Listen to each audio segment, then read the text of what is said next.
We are we are coming to you live this afternoon from inside Studio A of the Bakersfield Music Hall of Fame Theater, downtown Bakersfield, near the corners of 23rd and Q Street. And we're inside Studio A this afternoon. And, of course, the talk, not just here in Kern County, not just here in Bakersfield, but really across the country and even the world right now, is the passing this morning of country music icon. And, you know, forget the country music, just music icon Merle Haggard and his passing. And joining me, graciously coming in and joining me this afternoon, Monty Byrom, a man who toured with Merle back, can we say back in the day?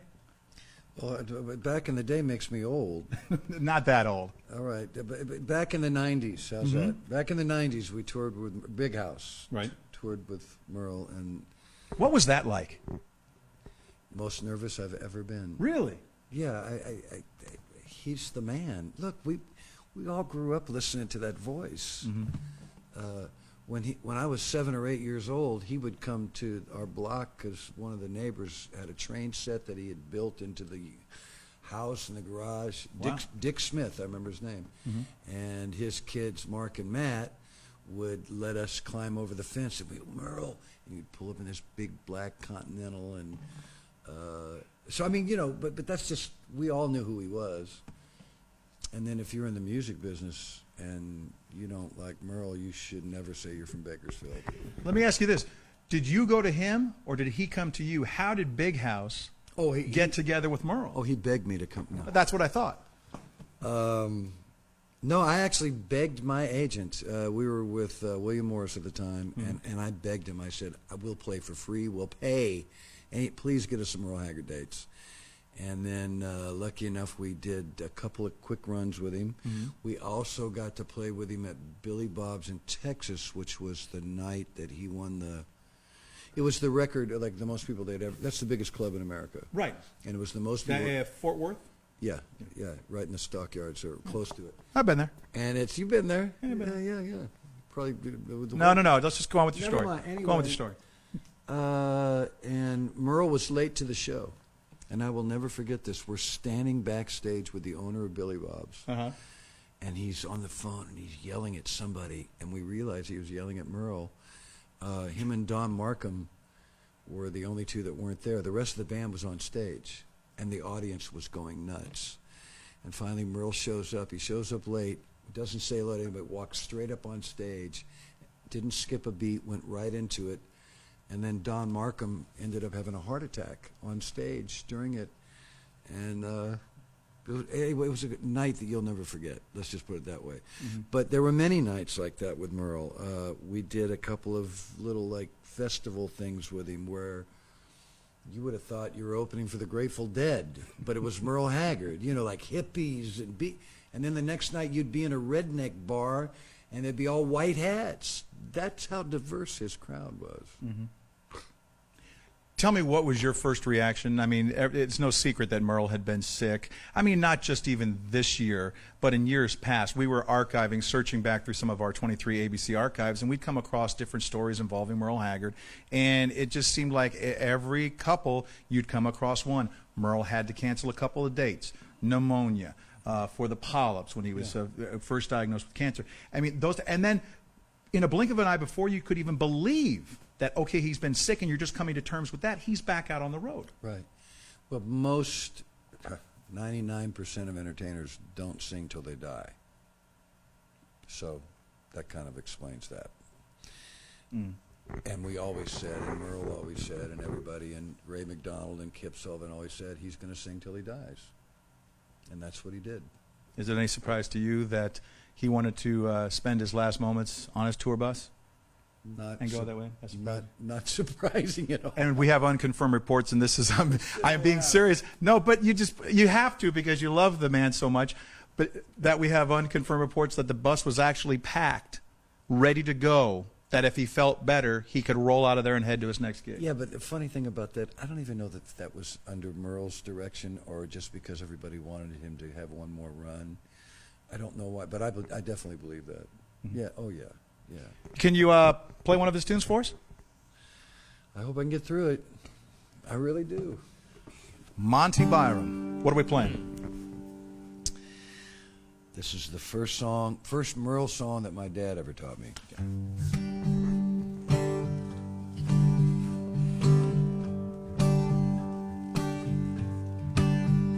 The warden led a prisoner down a hallway to his doom. And I stood up to say goodbye like all the rest. And I heard him tell the warden just before he reached my cell, let my guitar playing friend do my request. Won't you sing me back home to a song I used to hear? Make my old memory come alive. And take me away, turn back the years. Sing me back home before I die. This is the verse that only he could have wrote. I recall last Sunday morning, a choir from off the street came in to sing a few old gospel songs. And I heard him tell the singers, there's a song my mama sang. Could I hear it once before you move along? Won't you sing me back home to a song I used to hear? Make my old memory come alive. And take me away and turn back the years. Sing me back home before I die.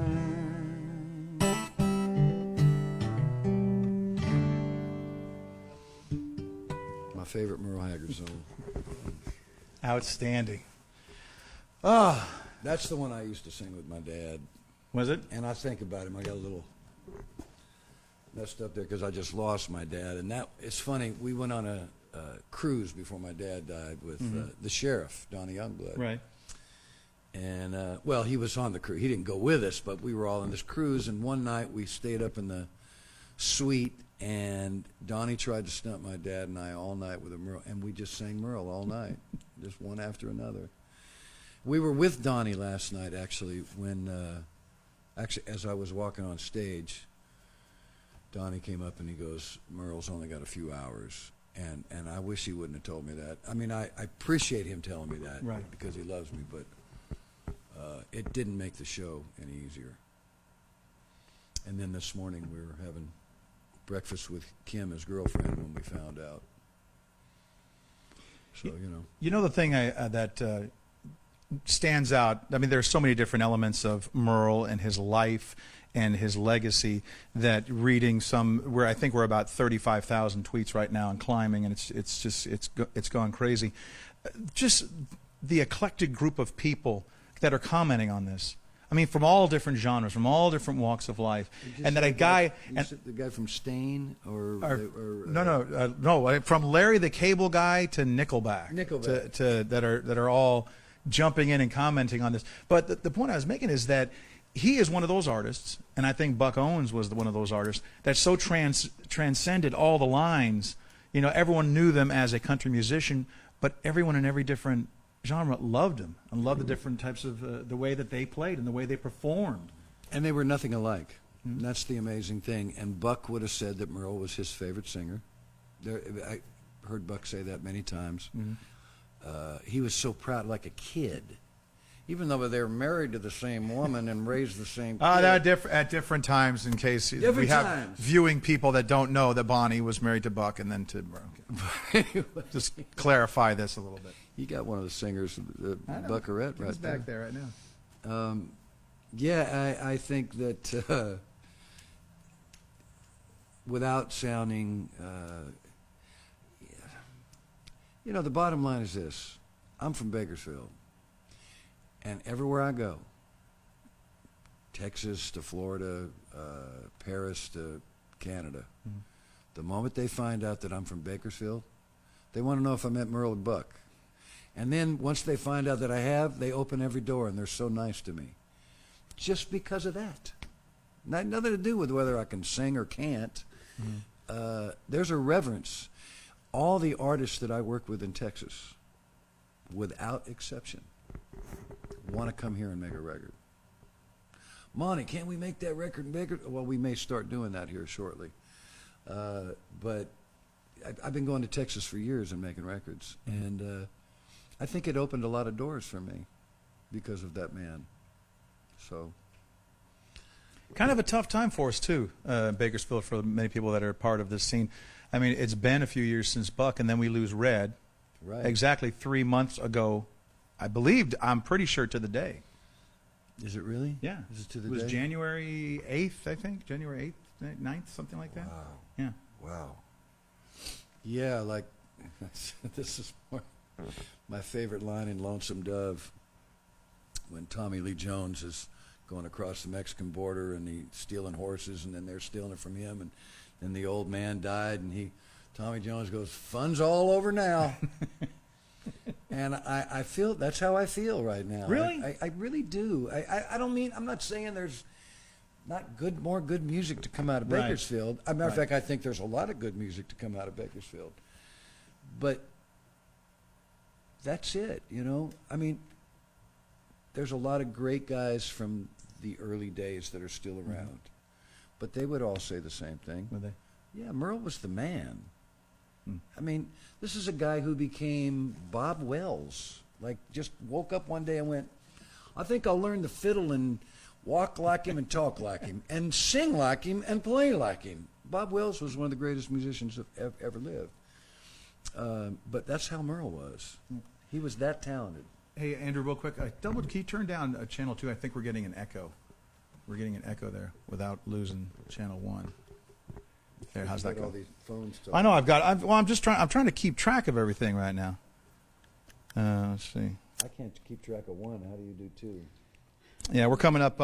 We're about, just so people at home that are watching, or if you're watching on the internet right now, we're about 10 minutes away from the start, less than 10 minutes from the start of the 5 o'clock news. And, of course, we're going to be having complete coverage wall-to-wall of Merle Haggard passing. And right now, it's just, I think a lot of people still maybe didn't hear about it, missed it early this morning. I find it hard to believe that anybody hasn't seen something.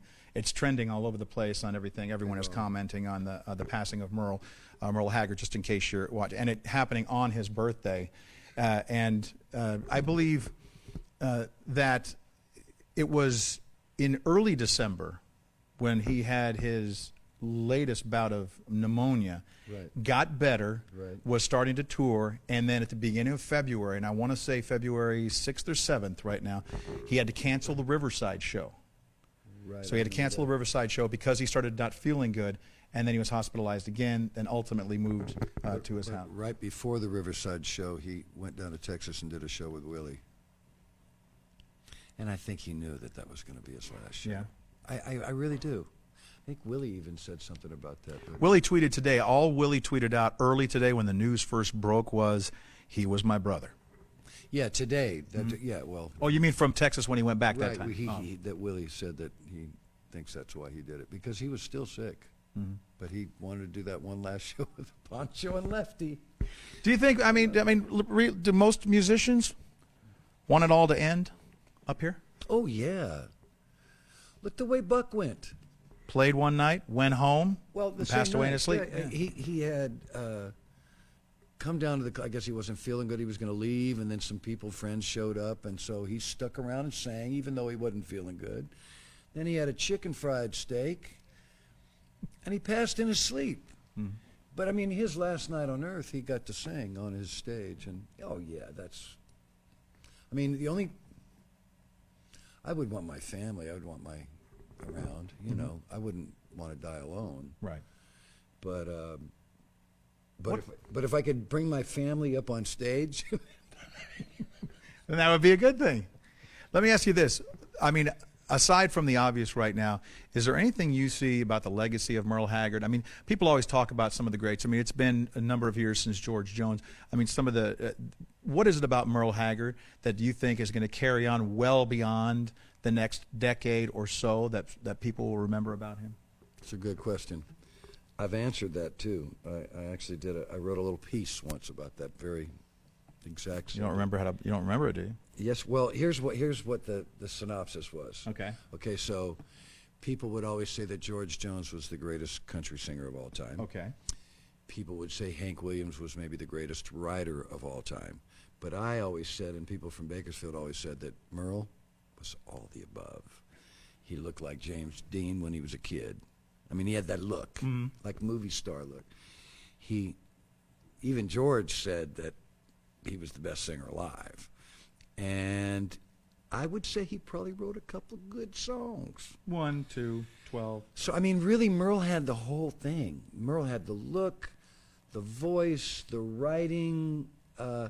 You know, he wasn't, like, he didn't get up there and dance around, but he didn't need to. So I think that Merle was the complete package of all the people in country music. And by the way, I'm not the only one to say that. Buck said the same thing. Now, is that song that you were fiddling with back then, was it called All of the Above? Is that was the name? No. That would have been a pretty good name. That would be. Maybe I'll write that'll be my next one. All the above. I was going to say, do you Thank you. Do you remember any of that, or do you want to? Can you hit us up with one more? Don't make me do it. I won't make you do it. I'll make you do another Merle song. I had a long gig last night. Yeah, I'm being asked to get rid of my IFB right now. I'm going to pull the plug. I don't even know what that is. Well, that means that I can hear everything that's going on back at the station right now. Can But I'm you going say that in front of my kid? Yes, IFB. It stands for I can't remember what it stands for. But it's so I can hear them. Oh. But now, see, you know what? Are they feeding you I questions? switched them off. Oh, No, really? it's so I could hear. I'm listening to how you sound and stuff. We had a little echo before, but now how about another one? What do you think? Ooh. There we go. I'll just do a little bit. Today I started loving you again.